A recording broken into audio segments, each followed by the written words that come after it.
চলে এলো সেই দিন যেই দিন প্রত্যেকটা বোনেরা ভাইয়ের হাতে রাখি পরাইয়া দেয়।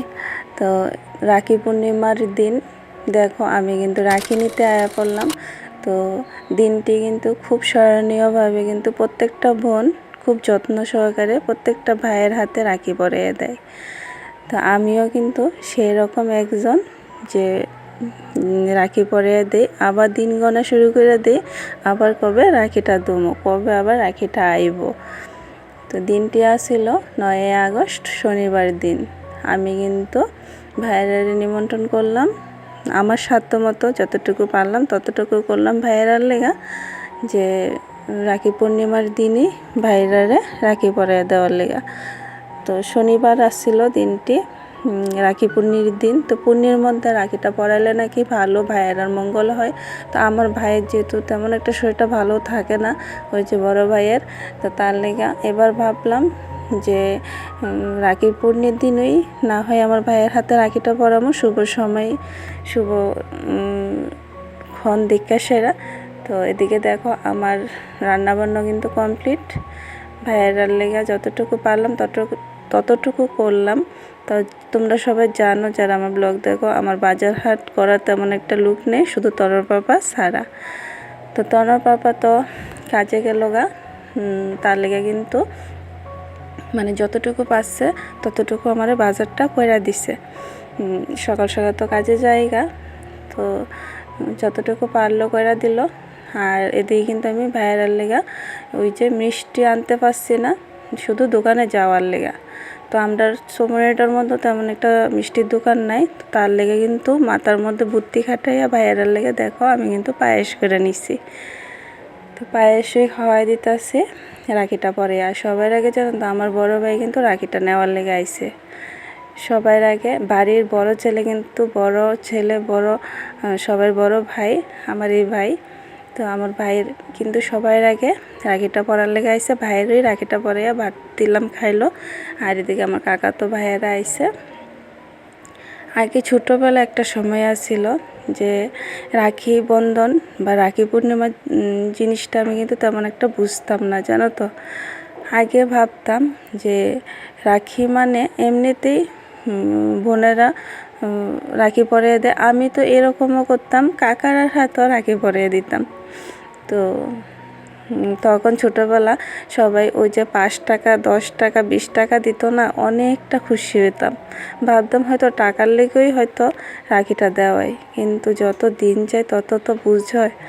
ওখানে বুঝি যে না, টাকার লেগে হয়তো রাখিটা দেওয়া হয় না। এটা হয়েছে ওই যে ভাইয়েরার পবিত্র বন্ধন, ভাই বোনের পবিত্র বন্ধন যাতে অটুট থাকে, সবসময় ভালোভাবে থাকে, তার লেগে হয়তো এই রাখি বন্ধনটা। তো তোমরা সবাই তো জানো রাখি বন্ধন মানে রাখি উৎসবটা কিন্তু রবীন্দ্রনাথ ঠাকুর চালু করছিল, তখন থেকে কিন্তু এটা চালু হয়ে আইছে যে রাখি পূর্ণিমার দিন ভাইয়ের হাতে রাখি পরিয়ে দেয়। তা আমি বিশ্বাস করি এই বোনের হাতে রাখিটা, বোনের হাতে রাখিটা ভাইয়ের লেগে অনেক মঙ্গল। আমি যতটুকু বিশ্বাস করি, মানে যত বড় হয়েছি তত পড়াশোনা করে সেরকম এমনিতেও যতটুকু বুঝতে পারছি আর কি। এখন কিন্তু আমার ভাইয়ের থেকে আমি কোনো গিফট মানে ওই গিফট আশায় কিন্তু আমি রাখিটা পরাই না। ভাইয়েরা মন থেকে যা দেয় তাই কিন্তু আমি মন খুশি করে সেটা নিয়ে নিই। তো ভাইয়েরা কিন্তু আমার লেগে অনেক কিছু করে, আর আমার ভাইয়েরাও কিন্তু আমার লেগে অনেক কিছু। তো এদিকে দেখো আরেকটা কাকা তো ভাই, হ্যাঁ কিন্তু অনেকটা কাজ করে সেরা রাত্রে 2:30টার সময় ঘুম থেকে উঠছে, ওইটা সেরা অনেকটা কাজ কইরা 3টের সময় কাজ সারা সেরা কিন্তু আইসে আমার বাড়িতে শুধু বোনের আবদার রক্ষা করার লেগা। এটাই তো আসল যে ভাই বোনের সম্পর্কটা, এটা কজন বুঝে কত, সবাই তো আর বুঝে না। আমার জানো তো খুব ইচ্ছা ছিল এবছর যে সব বাইরেরে আমি একসাথে রাখি পরিয়ে দেবো, কিন্তু ভাগ্যচক্রে ওই যে হইলো না, বাইরেরে সব বাইরেরে রাখি পরিয়ে দেওয়ান। তো একসঙ্গে সবাই আইছে, মোটামুটি সবাই আইছে, 2টা ভাই বাদ দিয়ে সেরা আর কি, 2-3টে ভাই বাদ দিয়ে সেরা। ভাইয়েরা আমি কিন্তু খুব সুন্দর করে একজন একজন করে একটু পরে পরে আইসে আর কি। সব ভাইয়েরা আমি রাখি পরিয়ে দিছি, আর এদিকে কিন্তু তনর ভাইয়েরা তনর রাখি পরিয়ে দিতেছে। তো আমার বাবা দেখো এদিকে কিন্তু রাখি পরিয়ে নিতেছে বোনের হাতে। আর এদিকে যে দেখতেছ তারা কিন্তু আমার মানে আমরা বাড়িতেই একটা গ্রুপ হয় আর কি। ওই গ্রুপটার দুজন দিদি আসছিল আর মাও আইছিল, তারা একটু টিফিন দিলাম, ওই যে পায়েস বানাইছি পায়েসটা দিলাম, চা করে দিলাম, তারা খাইলো।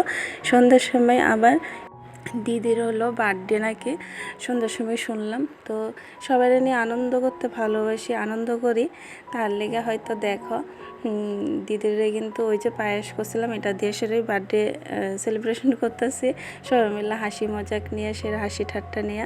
আজকের দিনটা না অনেকটা স্মরণীয় হয়ে থাকবো, অনেকটা ভালো লাগলো।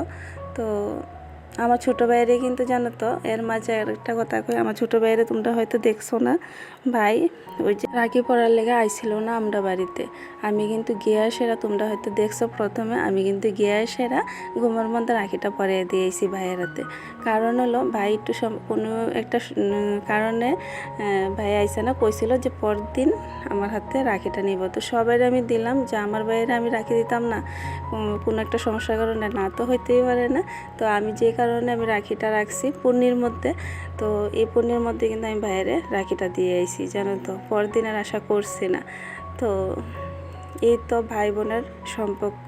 আমি চাই আমার ভাইয়েরা আমার লেগা কিছু করুক না করুক, ওই যে এই সম্পর্কটা যাতে সবসময় যাতে থাকে আমরা ভাই বোনের মধ্যে, যে বোনের কোনো আপদ বিপদ হলে বাইরে যাতে সবার আগে দৌড়ে আইয়ে, আর আমিও যাতে ভাইয়ের কোনো কিছু হইলে আমিও যাতে ভাইয়ের পাশে দাঁড়াতে পারি, যাইতে পারি, যতটুকু সম্ভব ততটুকু যাতে করতে পারি। তো অনেক কিছু তোমাদের সঙ্গে আজকে শেয়ার করলাম, জানাইও যদি ভালো লেগে থাকে তোমরা কাছে। আমরা এই ভাই বোনের সম্পর্কের কথা অনেক কিছু জানালাম, আর ছোটোবেলার জিনিসও জানালাম তোমরা সঙ্গে। সত্যি ছোটোবেলায় আসলে একটা সময় যে কিছুই বুঝতাম না, এখন যত বড় হইতেছি ততই বুঝি, যত কর্তব্য করো না গেলে ততই কিন্তু ওই যে দোষের মধ্যে থাকে আর কি মানুষ। যাই হোক, আজকে দিনটা খুব সুন্দর কাটলো, আমার প্রত্যেকটা ভাইয়েরে রাখি পরিয়ে দিলাম। আর দুজন ভাই আইছিল না কাজের ব্যস্ততার কারণে, আর দিকে কিন্তু আমি সন্ধ্যার সময় রেডি হয়ে গেছি, সারাদিন ব্যস্ততার মধ্যেই কাটছে। আরেকটা কথা হলো, আমি কিন্তু সারাদিন ভাত খাইছি না জানো তো, ওই যে আনন্দর উৎসব, আনন্দ করতে করতে কিন্তু সারাটা দিন আমার কাটটা গেল গা। ভাইয়ের একজন পর একজন আইছিল, তারপরে কিন্তু আমি একটা গ্রুপের মিটিংও গেছিলাম, আমার বাড়িতে আবার একটা গ্রুপ বইছিল। তো সব কিছু মিলাইসে কিন্তু আমি সারাদিন আর কিছু খাওয়ার টাইমটা পাইছি না। সন্ধ্যার সময় গিয়ে সেরা একটু টিফিন করছিলাম, করে সেরা এদিকে আমরা ওই যে আরেকটা শনিবার দিন, মানে এর আগে শনিবার দিন আর কি আমরা বিপত্তারিণী পুজো করছিলাম। তো এই শনিবার দিন আমরা সবাই মিলে সেরা এদিকে কিন্তু একটা শনি পূজা দিতেছি সবাই মিলে সেরা, তো রং খেলতেছি দেখো সবাই মিলে সেরা। তো এদিকে কিন্তু শনি পূজার নয় বললাম, এদিক থেকে কিন্তু আমরা আবার ওই যে আমার বোনের বাড়ির ওইদিকে যাবো, আমার বোনের বাড়ির ওইদিকে কিন্তু আবার পূজা আছে। তো তারা মাগন মাইকাসেরা কিন্তু ওইদিকে পূজাটা করে আর কি। তো ওইদিকেও যাবো বাড়ির কাছে, যেহেতু এদিকে শনি পূজাটা শেষ হওয়ার পরে কিন্তু বোনের এদিকে গেছে, দেখো বোন আমার, আর এদিকে দেখো কত সুন্দর নাচ করতেছে। তার বাড়ির পাশে মানে তার বাড়ির পাশে যত মহিলা আছে সবাই মিলে সেরা, আর এদিকে কিন্তু যারা ব্রতীরা আছে পুজো করছে সবাই মিলে সে নাচ করতেছে খুবই সুন্দর করে সেরা, দেখতে অনেকটা ভালো লাগলো। আমিও দেখলাম, সেরা দেখে তারপরে কিন্তু খিচুড়ি প্রসাদ খাইলাম, তার এদিকে প্রসাদ খেলাম, খিচুড়ি প্রসাদ খেলাম, খাওয়ার পরে কিন্তু বাড়ির উদ্দেশ্যে রওনা দিয়ে আম্মু আর কি। তো বাড়িতে আয় বললাম দেখো 9:20 বাজে, তখন বাড়িতে আইলাম, তনার বাবা এদিকে কিন্তু ওষুধ খেলাইছে, ভাবলাম এদিকে সমাপ্তি দেবো কিন্তু হলো না। দেখো দিদি কিন্তু ফোন করলো যে তাড়াতাড়ি আয়ো আমরা বাড়িতে, তনরে নিয়ে আসিরা।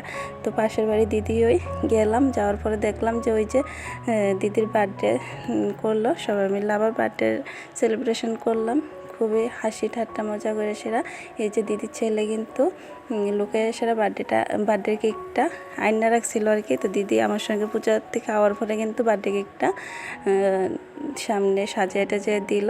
তো অনেকটি আনন্দ করলাম আমরা সবাই মিলে সেরা। এই আনন্দটাই তো হচ্ছে আসল, তাই না? তো সবাই নিয়ে সেরা থাকতে চাই, ঠাকুর যাতে এভাবেই রাখে।